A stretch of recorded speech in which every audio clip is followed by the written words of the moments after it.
G'day viewers, my name's Graham Stevenson and I'd like to invite you to come on a journey of creativity and learning and adventure through the series Colour in Your Life. There's an artist in every family throughout the world, and lots of times there's an artist deep down inside all of us as well. So grab your kids, your brothers, your sisters, your aunties, uncles and mums and dads and come and see how some of the best artists in Australia do what they do.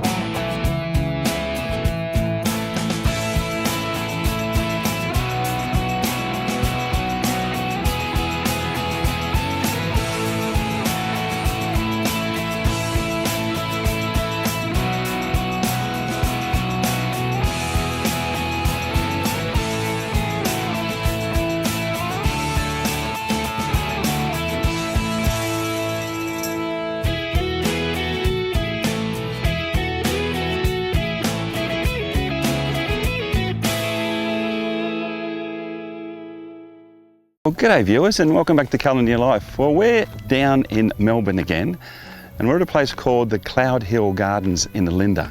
And we've come along to see a lady called Jo Reitze who actually specialises in painting gardens throughout the world, and her work is just wonderful and these gardens are just amazing. You'll be able to see some shots as we go through the show today. But Jo is a gouache artist and she has literally travelled all over the world to the gardens of Giverny, where Monet used to paint, and as I said, she literally specialises in painting gardens for literally people in Australia, all over the world, and just loves to paint gardens themselves. So she's in a marquee in the specialised place within the Cloud Hill Gardens. So we're going to go and spend the day with her and watch what she does. It's going to be really, really great, and this place is just beautiful. So come along.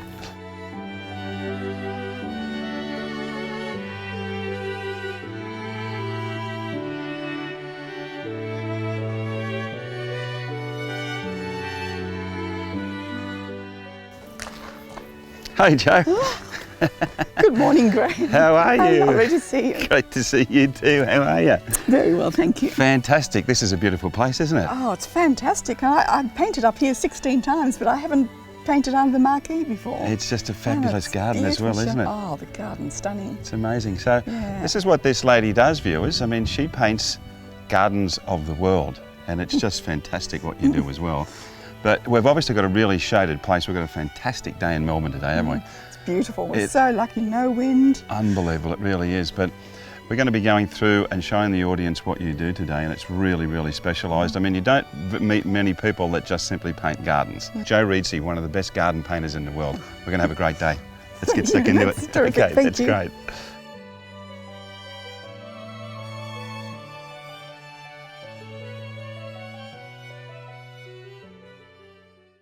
Well, Jo, thank you so much for having us down here today, and we can see that you've already made a start on one of your paintings, but it's a beautiful place, isn't it? Oh, it's just stunning, Graham. I just love it. Yeah. It's just glorious. And you've actually had a quite extensive career actually as an art teacher. Yes. A long time. Can you tell us a little bit about that? Well, I started teaching at Bacchus Marsh High in the 70s. Actually, that's where I won my first art prize. And from then I decided that I couldn't live on my college laurels forever. Yes. So I then vowed that I'd do at least 12 paintings a year, and I mostly have done that while teaching full time. You've been around the world painting in various gardens.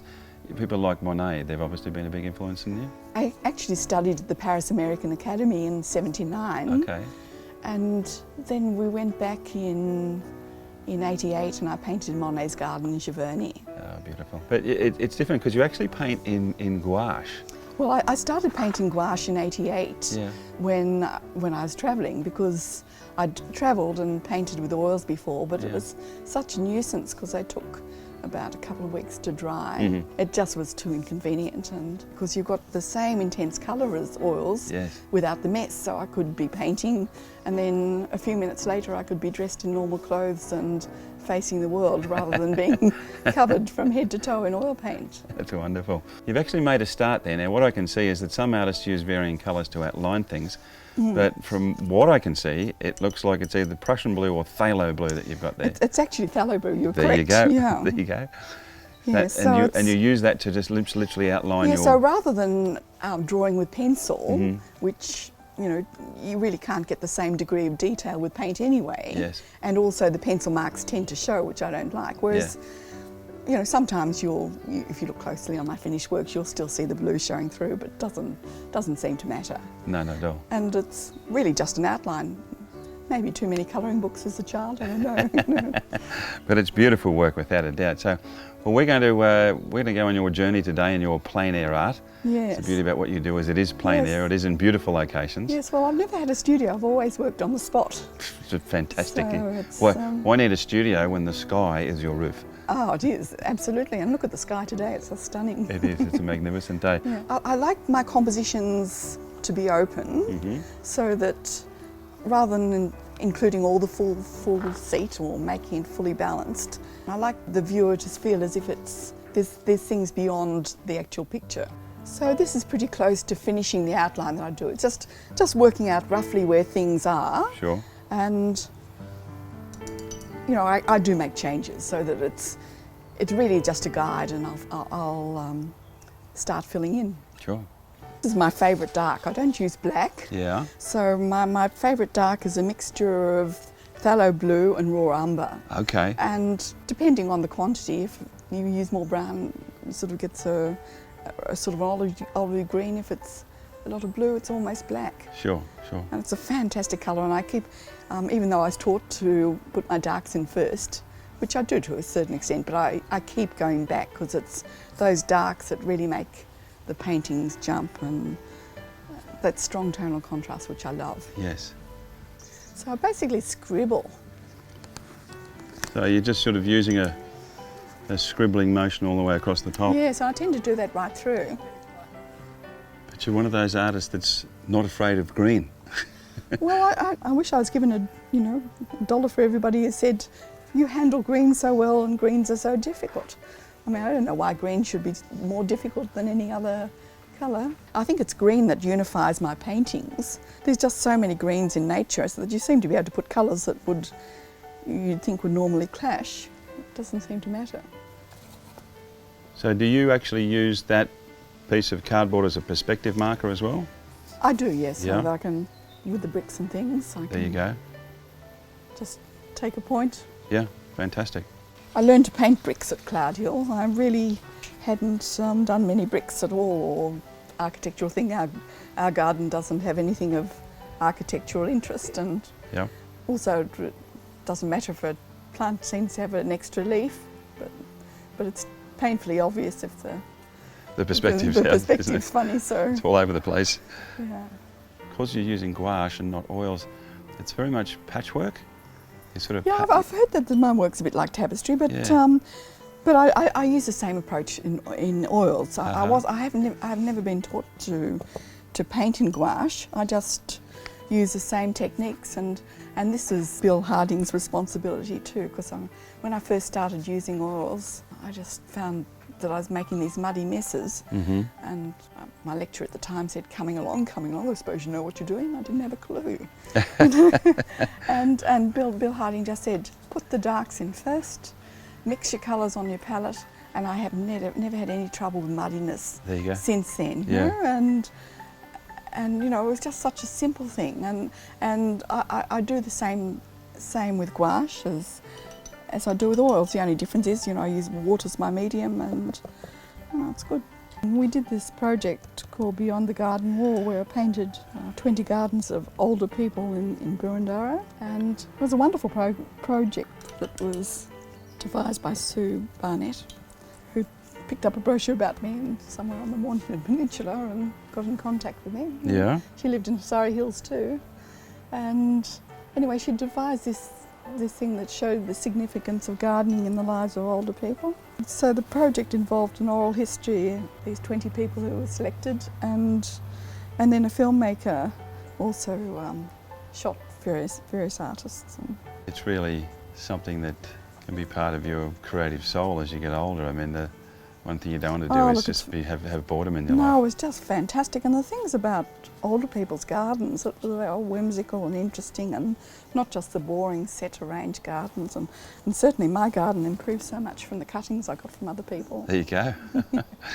Some of the original pieces that you did at Cloud Hill when you first started, there's one called Warm Border in Summer. It's a beautiful piece. Actually, that was the first one I did, and Jeremy had asked me to come and do a workshop in the long weekend in March. The time he had told me to do that, it was the drought in Melbourne, and our garden was looking so sad. It was dry and thirsty, and there was no colour at all, and Cloud Hill was a riot of colour. So I painted there, and there's just such a vast array of plants at Cloud Hill.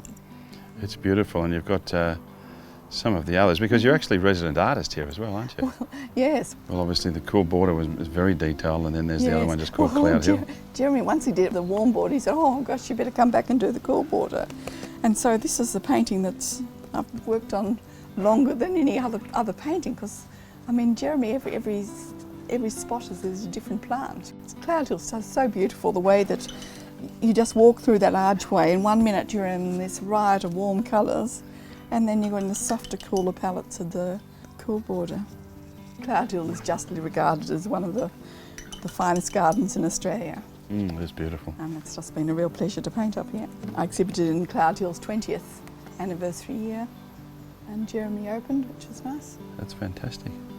I can see that you've also been awarded the A Fellowship from the Victorian Art Society, and also the Lord Mayor's Prize, the Royal Overseas League, Mountbatten Award, the WSA Kenneth Jack Award.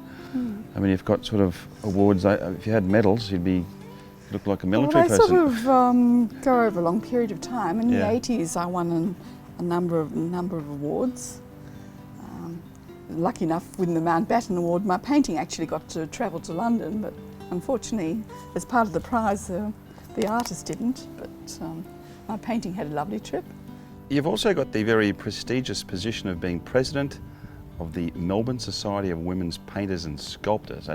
And you call yourselves Miss Whips, is that right? Oh, we do, yes. A bit of a kinky name, but it's a wonderful society that's been going for, I think, our 105th annual exhibition was last year. Wow. So it's quite a prestigious society, and there's been a lot of famous artists in the past, and it's been fantastic. They're just such a lovely group of artists who are very supportive, and even though they work in such a diverse range of subject matter. Sounds wonderful. So how many members would be in the society? Roughly 100. I mean, I can't remember exactly, but still 100 talented ladies. Yes, and some of great age still painting and well into their 90s, and then younger members as well. So it's a diverse range of people. And yeah, but you obviously find that part of the factor is as we get older, some of the great things that we can do for ourselves is creativity. Yes, and it's really reassuring that these older people are still painting. Yeah. Because when I grow up, that's what I want to be doing when I'm 85 and 90. There you go. Yes. I'm quite sure you will, with all the beautiful work that you produce. Hope so. Now you can see with this little bald plant at the front, there's a lot of small leaves and things, so it's really a matter of just getting in tiny little strokes. One thing about painting outside, you have to battle the elements. Today it's flies. Yeah, sometimes it's wind and sometimes it's rain. I've worked under a trusty beach umbrella for shade and for wet. Yes, there are great advantages and disadvantages of being outdoors painting. Well, my vitamin D levels are good. Yes, I'm sure they would be. You also, through your teaching, ended up in Japan for some time. Yes, I was lucky enough to be an exchange teacher over the Christmas holidays of 2000 to 2001, 4 weeks. It was just fantastic. I stayed with a Japanese family and taught at Bunkyo University High School. Fortunately, art is a visual thing, so although I just had a few pleasantries in Japanese, I was able to make myself understood what I required by examples and things.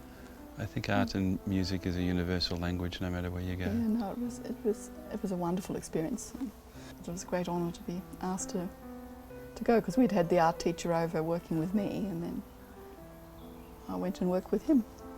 Fantastic. So when I watch you paint, it's almost, there's a sense of pointillism in there as well, apart from the impressionist. Yeah, it's not as controlled. It's more scribble. Yeah. So that's what you would say. There's a scribble involved in the style. Yes. I think it's a very free movement. Yeah. It's amazing how everybody's just simply so different in their approach. You know, we all hold the brush in the right or the left hand, but it's amazing how the interpretation is very different. Well, I've found that I've just used smaller and smaller brushes over the years. You know, in my work in the 20s when I stood to paint, I'd mostly use a size 8 brush and get into it, and I could do a 3 foot by 4 foot in the day. Now, you know, sort of I have an array of brushes and I just go, this is the size of the moment. I studied at the Paris American Academy in '79. How did you find that?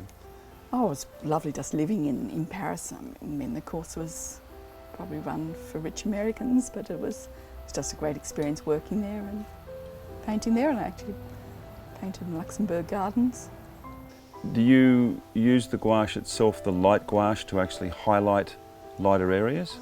You right over the top, or you just put all these colours side by side? Mostly it's side by side, but the advantage of gouache is that it does cover areas, so that I've had to, this flower's just come out, so I had to cover over a dark area. But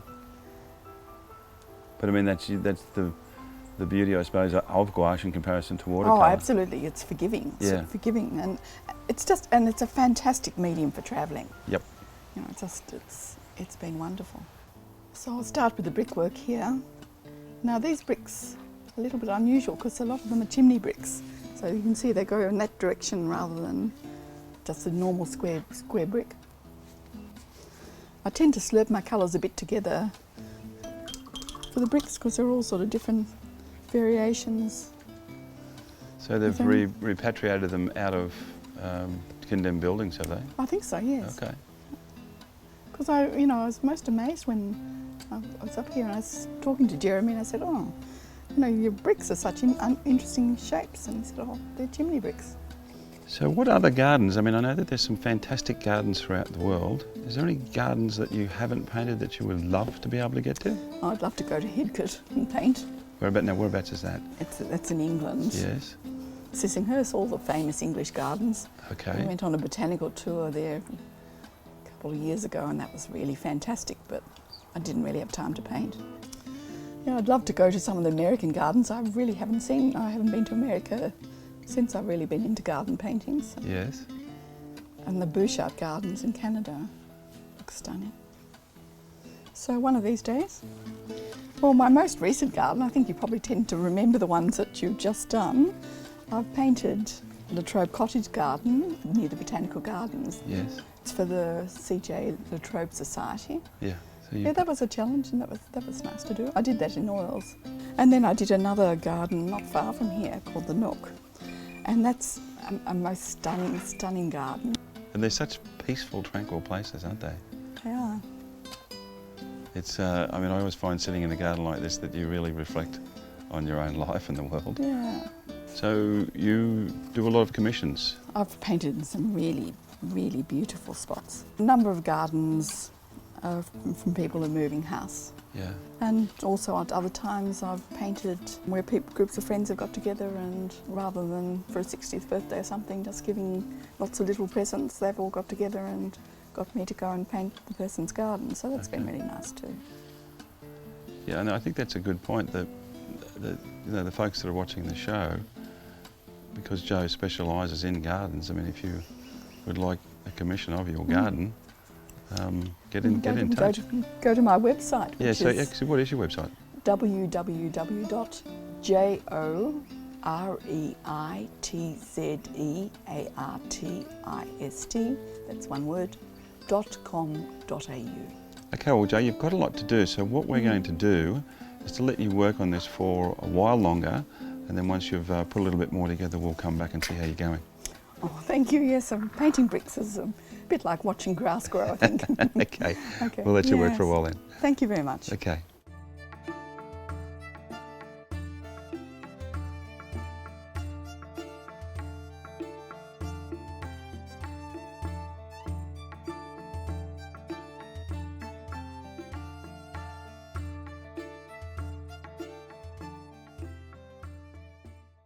Okay, Jo, well, it looks like you've made some fantastic progress while we've been away, and you're on the last stages of your painting, which is the sky. Yes, thank you. Yes, it has been a long time, but we're getting there bit by bit. So once again, looking at that, do you use the gouache to lighten up as you go down, or do you use the water to lighten up as you go down? Probably mostly with white, Okay. but a bit of both. It's probably a bit bright. I may go over that and lighten it. But it looks wonderful. I mean, you can see the softness in the garden and the light. It's just extraordinary. Now, some of these bits that I'm filling around, I'll probably go back and make sure that the trees are growing over the sky rather than the sky growing. Sure. So Cloud Hill's obviously been very good to you. Are you going to continue to paint these gardens on an ongoing basis? Well, I'd like to do some more, really. I haven't done the theatrical lawn that's really been improved, and today I saw the sunflowers in the veggie garden, which the veggie garden was actually developed during my time here.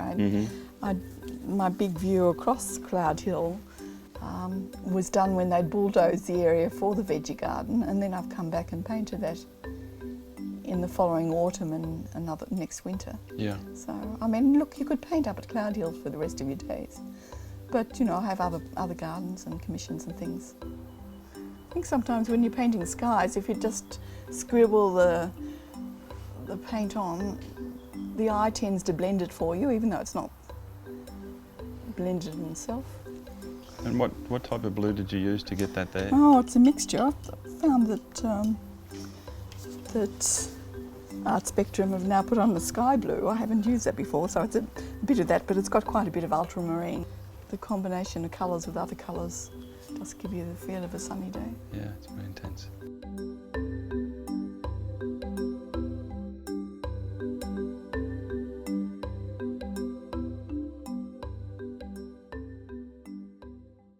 Okay guys, another beautiful day at the Cloud Hill Gardens at Olinda. Jo, thank you so much. It was a fantastic day, and as you can see, another beautiful piece of work put together on these magnificent gardens. Now, if they want to see more of your work, where do they go?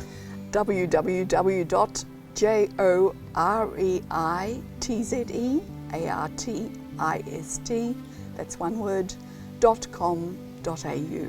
Okay, go to that website and see some of Jo's magnificent work. Obviously, as always, you can come into colouryourlife.com.au and go to our Facebook page as well. We are selling tons of paintings in the shop these days, and we're selling them to all over the world as well. So if you want to put some of your work in the store, please come along and do so as well. But until we meet again, remember guys, until next time, make sure you put some colour in your life, and we'll see you again. Bye now. Bye. See you guys.